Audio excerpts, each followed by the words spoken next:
El día de hoy, justamente hace una hora, se conmemoran 1998 días. Hoy, hace una hora, se conmemoraron 1998 días de que sucedió el Pentecostés. Hoy, a las 7 de la noche, se reconoce como el día de Pentecostés, desde hoy y hasta el día de mañana. ¿Qué significa? Que son días donde hay una conexión muy particular con el Espíritu Santo, una conexión muy especial con toda su obra, con su poder, con ese entendimiento de estar reunidos en casa, ¿sí? Y estar expectantes de lo que de los siguientes tiempos. No quisiera ahondar en todo este tema, pero hoy, a lo largo de todo el mundo, se celebra el día de Pentecostés. Hoy se cumplen los 50 días de que sucedió la Pascua, en la cual celebramos la resurrección, celebramos la muerte, los 3 días en la tumba, los 3 días y 3 noches, y hoy, ese momento en el cual se cambió la historia, el momento más importante de la historia, que es que Dios puede habitar en los corazones de todos. ¿Sí? Bien, un preludio. Vamos a comenzar la clase. A mí me emocionan esas cosas porque los tiempos de Dios son súper precisos y todo lo que estamos viviendo y todo lo que estamos pasando, situaciones complejas, situaciones difíciles, situaciones donde las cosas no han funcionado, donde las cosas se han complicado, tienen que ver con estos tiempos, tienen que ver con gestación, con ese proceso de gestar en nuestro espíritu lo siguiente que va a ser revelado en nuestras vidas. Entonces, yo sentía mucho ahorita que estábamos orando ese proceso ¿sabes qué? Donde Dios se para a la puerta, como dice la palabra, aquí yo estoy a la puerta, ¿sí? La puerta es el lugar donde se juzga el bien y el mal de una ciudad. Dice, aquí yo estoy a la puerta y llamo, si alguno oye mi voz, yo vendré y voy a juzgar su casa y vamos a ver cómo está la situación y la vamos a alinear.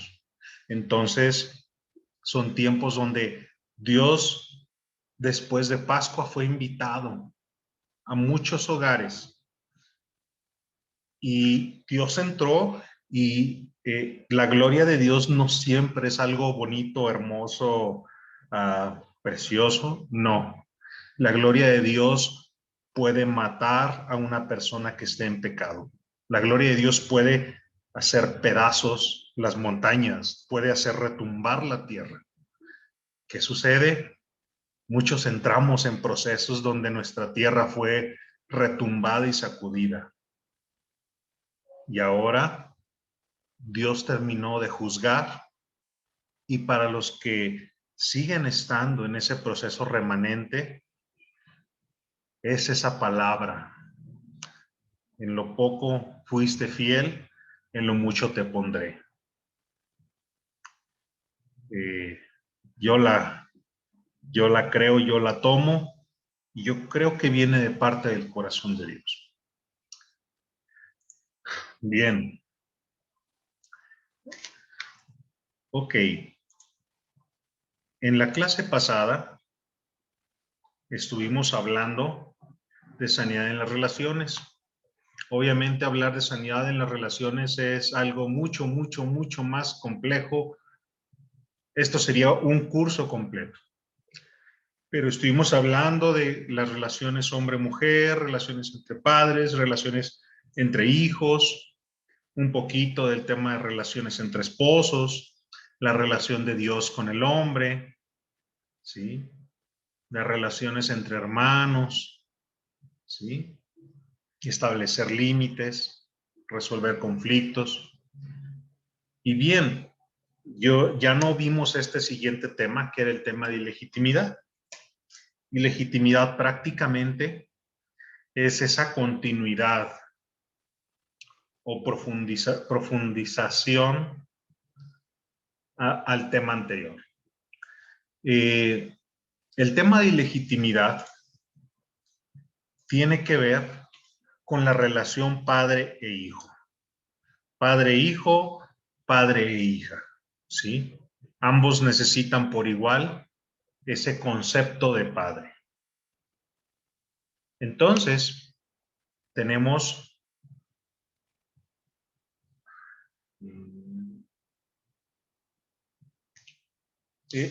lo que menciona el manual es un poquito revuelto, ¿sí? No me quise ir tal cual a como lo maneja el manual. Está bien, se define, pero quisiera explicárselos en 4 bloques. El primero es el plan de Dios para la paternidad. Y pues, a lo mejor voy a tocar algunas cositas que son un poco sensibles. Es una percepción personal. Si ustedes no están de acuerdo con algo de lo que yo diga, siéntanse en la confianza de decirme, yo no estoy de acuerdo, o siéntanse en la confianza de decir, sabes que la Biblia dice otra cosa, ¿sí? La idea es que todos aprendamos, pero yo les voy a decir lo que yo considero en base a las situaciones que se presentaron en la palabra. El primero es lo que menciona acerca del plan de Dios. El plan de Dios tiene que ver con un Padre, Dios Padre, creador de todo lo que existe, como dice el credo cristiano, Dios Padre, creador de todo lo que existe, amoroso y todopoderoso, ¿sí? La primera persona de la Trinidad. Dios Padre, su diseño es que el Padre sea el cimiento o la base sólida de una familia. Entonces, ¿qué sucede? La paternidad, ¿sí? La paternidad es un principio clave, un principio básico para la familia, para el establecimiento de una familia, ¿sí? Paternidad, patriarcado, ¿sí? No sé si alguna vez han escuchado esas palabras. ¿Qué es un patriarcado? Patriarcado representa que la última palabra y la última decisión será tomada por el padre. Patriarcado representa la protección que es establecida a partir del padre. Entonces, nosotros entendemos que hoy en día hay todo un movimiento que se levantó en contra de los padres, en contra de los papás. Y al levantarse en contra de los padres, se levanta en contra de un principio de Dios, ¿sí?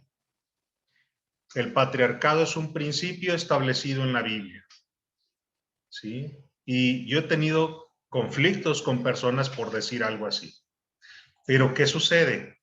El plan de Dios es que la familia fuera protegida, estuviera resguardada bajo la estructura patriarcal o la estructura de un padre, ¿sí? ¿Cómo es el amor de Dios? ¿Cómo es el amor de Dios como padre? ¿Agresivo, intolerante? No, eso no es patriarcado, ¿sí? Mucha gente, muchas personas que están en contra del patriarcado, en realidad nunca han visto un patriarcado sano. Nunca han visto un verdadero patriarcado. Han visto hombres cobardes, han visto hombres crueles, han visto hombres violentos, han visto hombres que no han sido capaces de llevar una responsabilidad. ¿Y qué sucede? Han manchado ese concepto de la paternidad y del patriarcado. Entonces, ¿Qué sucede? Si yo tengo un hombre que es capaz de dirigir, que es capaz de ser sacerdote, que es capaz de enseñar, que es capaz de juzgar, que es capaz de juzgar sabiamente, obviamente, que es capaz de crear, de guardar, de resguardar, obviamente la familia se va a encontrar en muchas mejores condiciones para preservarse y para desarrollarse. Entonces, ¿por qué quise partir de aquí? Porque estamos hablando, el primer punto es ese plan de Dios. ¿Cuál es el plan de Dios? Así como hay una paternidad y un patriarcado, así también nosotros estamos bajo ese patriarcado de parte de Dios, donde el que tiene la última palabra, donde el que guarda, ¿sí? Donde el que edifica es Dios. Dios edifica, nosotros seguimos sus pasos. Dios, el Padre, diseña, nosotros vivimos sus diseños. ¿Sí?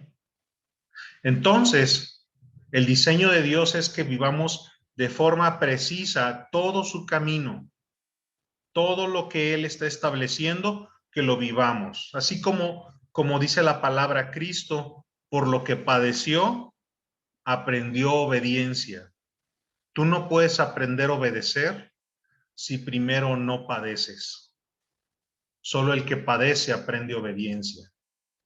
Entonces, ¿qué sucede?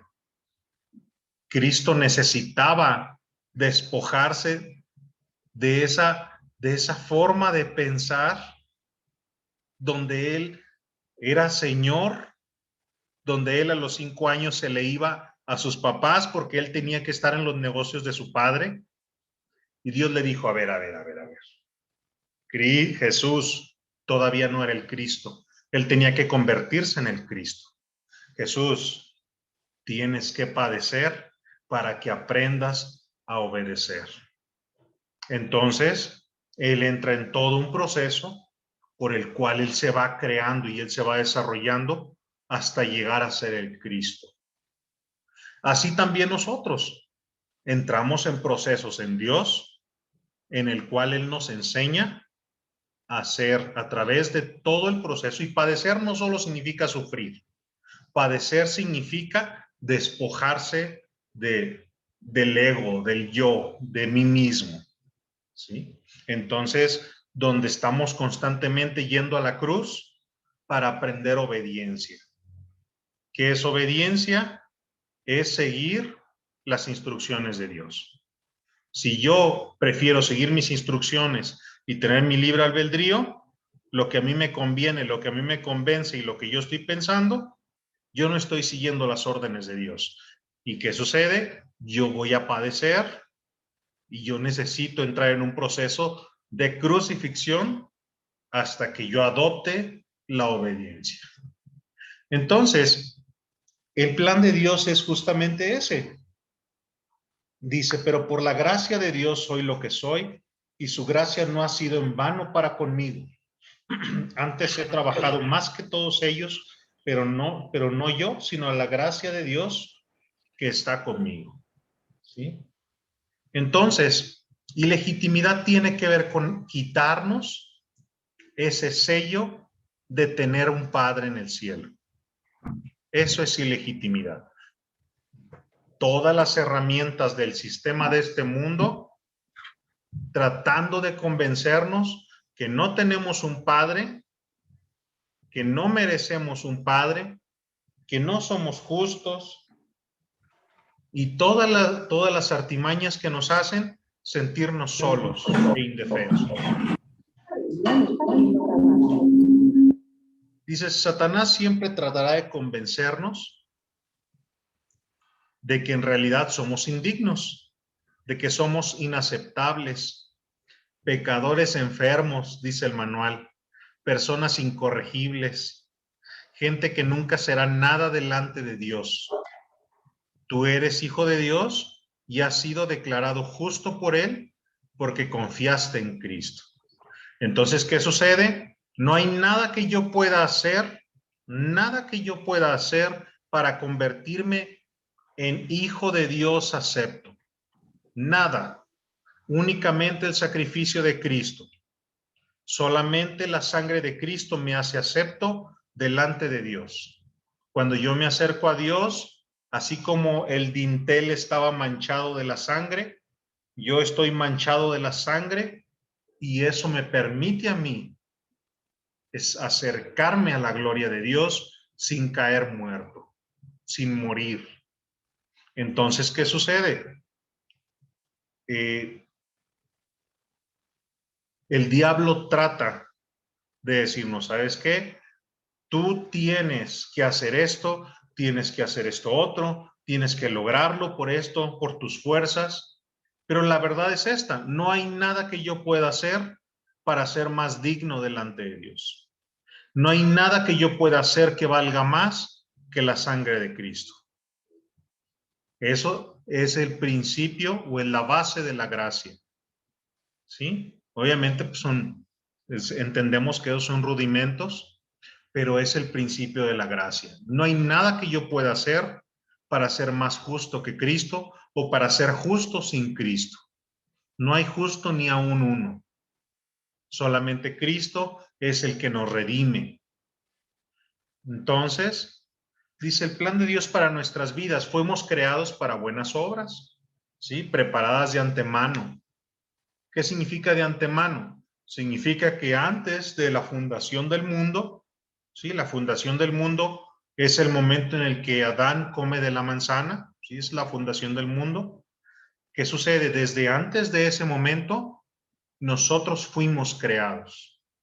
Y todo lo que nosotros íbamos a hacer tenía que ser establecido, fue establecido desde antes de que naciéramos a este mundo. Ya Dios sabía lo que íbamos a hacer, lo que teníamos que lograr, lo que íbamos a alcanzar, quiénes íbamos a ser, qué tan lejos íbamos a llegar. Y Él tomó un bloque de sí mismo, no sé si yo me lo imaginé como una esfera, no sé, y lo puso en nosotros, ¿sí? Y esa es la unción, ¿sí? Todos tenemos una unción. La unción se suelta conforme tú trabajas en tu ministerio. Entonces, dice, fuimos preparados para que anduviésemos en ellas. Ahora bien, debemos ponerlo en la armadura de Dios para estar firmes en contra de las acechanzas, ya que hay una lucha espiritual. Entonces, obviamente, es una persona que sabe que es hijo, es indetenible, es indestructible. Es una persona que trastorna una ciudad. Y podemos poner diferentes ejemplos para que esto se entienda. Imagínense que ustedes reciben por herencia, ¿sí? Un terreno, 25 hectáreas de terreno. Ustedes se los acaban de entregar, ustedes tienen las escrituras, 25 hectáreas de terreno son completamente suyos a partir de hoy. Aquí están los papeles. Esos terrenos, cada hectárea vale alrededor de 5 millones de pesos. Yo les pregunto a ustedes, ¿alguno de ustedes, y una vez que ustedes saben esto, se dan cuenta de que hay personas viviendo ahí y que tienen hecho un despapalle en el lugar? Gente que ha vivido ahí un par de meses y se metió y está de forma ilegal en el lugar. ¿Alguno de ustedes intentaría sacarlos? ¿Alguno de ustedes diría, ¿sabes qué es mi terreno? Con permiso, dame chance. ¿Sí? Erika, ¿lo harías? Tus 25 hectáreas de terreno, ¿sí? 125 millones de pesos. ¿Sí? ¿Qué sucede? La paternidad o la legitimidad, como lo menciona el manual, tiene que ver con entender de qué somos dueños. Si yo no sé que soy dueño de algo, yo no lo voy a pelear. Si yo no sé que algo me pertenece, yo no lo voy a pelear.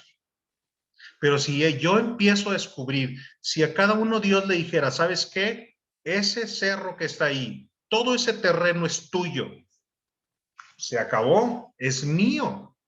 Y yo voy a reclamarlo y es mío. Lo que me cueste, pero todo ese terreno es mío. ¿Sí? Esa hacienda es mía. ¿Por qué? Porque me pertenece. ¿Qué es la lucha espiritual? ¿Qué es la guerra espiritual? La guerra espiritual, en pocas palabras, es reclamar lo que nos pertenece. Decirle al diablo, ¿sabes qué? Esto no es tuyo, esto es mío. Esto es de la iglesia, esto es de Dios, esto es de Cristo, estas almas son de Cristo, este terreno, este negocio es mío, ¿sí? Eso es guerra espiritual, es ponerse los pantalones y reclamar algo. A nosotros nos pusieron un negocio de venta de alcohol aquí a 3 casas hace unos días. Yo todo el día estuve reclamando y estuve atando y estuve, ¿sabes, Señor? No podemos permitir, atamos a todo espíritu de alcoholismo, atamos esto y esto y esto, no podemos, Señor, se han cerrado esos negocios, esta calle no va a ser para tener borrachos allá afuera. No volvió a abrir el lugar, no volvió a abrir. Hubo un negocio muy grande de yoga que estaba por la pasada donde yo pasaba y un negocio muy grande y yo dije, a ver, esto es nuevo y yo no voy a estar aceptando centros de yoga donde se estén invocando o centros espirituales hinduistas donde se estén invocando ni otros dioses, ni otros espíritus, ni se esté adorando a otra gente. Me tomó alrededor de 3 semanas estar constantemente en oración, en guerra, exigiendo, Señor, esto no está bien. Se han cerrado las finanzas, se han cerrado las oportunidades, se han bloqueado todos los negocios. No fue fácil porque también yo estaba peleando y también estaban en contra mía y también era difícil en el trabajo porque se levantaron cosas en contra mía. Pero yo decía, esto no está bien y en la calle donde yo estoy pasando no va a haber. 3 semanas después, el enorme lugar, es un lugar prácticamente de 60, 70 metros de ancho, cerró. No volvió a abrir, ya nada más de repente puso las cartulinas y no volvió a abrir. ¿Por qué les menciono estos ejemplos? Porque en la medida en la que tú sepas de qué eres heredero y de qué cosas te pertenecen, tú vas a ser capaz de reclamar, tú vas a ser capaz de pelear por las cosas, vas a ser capaz de exigir en el mundo espiritual, esto es mío, esto es de Dios, esto es de Cristo, esto es de la iglesia, esto no se puede tocar. ¿Sí? ¿Qué pasaría, por ejemplo? ¿Cómo se comportarían ustedes si ustedes fueran, si ustedes fueran si fueran la sobrina del gobernador? Creo que son puras mujeres. Si cada uno de ustedes fuera la sobrina del gobernador, ¿se comportarían igual? ¿Se comportarían de la misma manera? Si ustedes supieran que tienen un montón de teléfonos de gente muy importante que está a su completa disposición porque ustedes tienen todo el acceso por parte del señor gobernador, ¿se comportarían de la misma forma? ¿A qué me refiero? Nosotros, en la medida en la que descubrimos lo que nosotros tenemos en Dios, empezamos a interactuar diferente las situaciones, empezamos a vivir diferente la vida. ¿Sabes qué? Es que esto no está bien, es que no lo puedo permitir. Es que esto no, a ver, ¿cómo se atreven? O sea, ¿sí me entienden?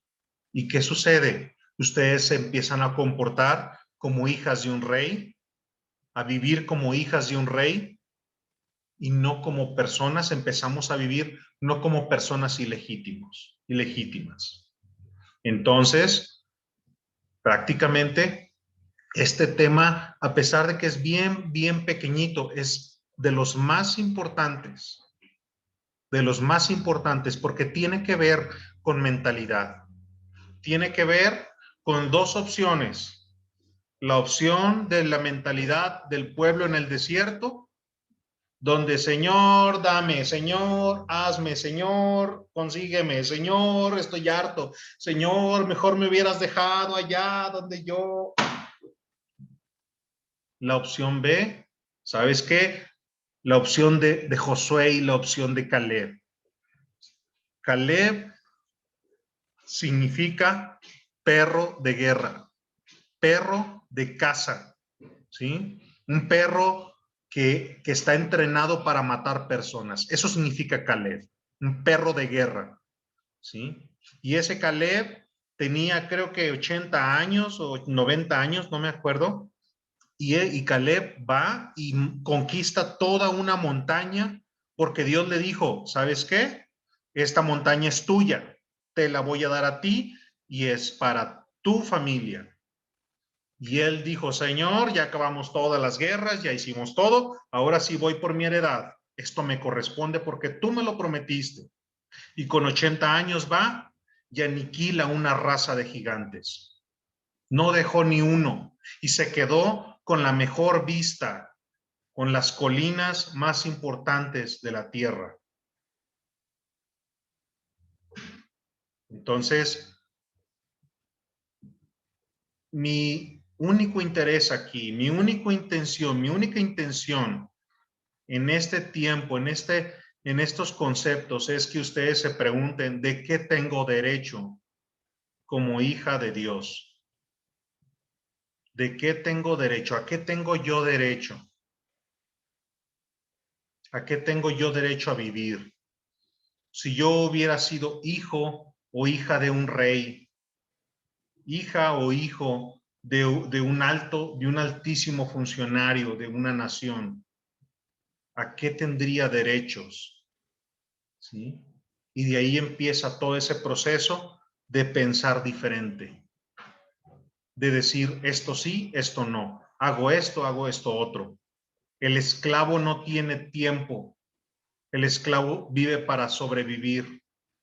El hijo vive y domina, vive y conquista.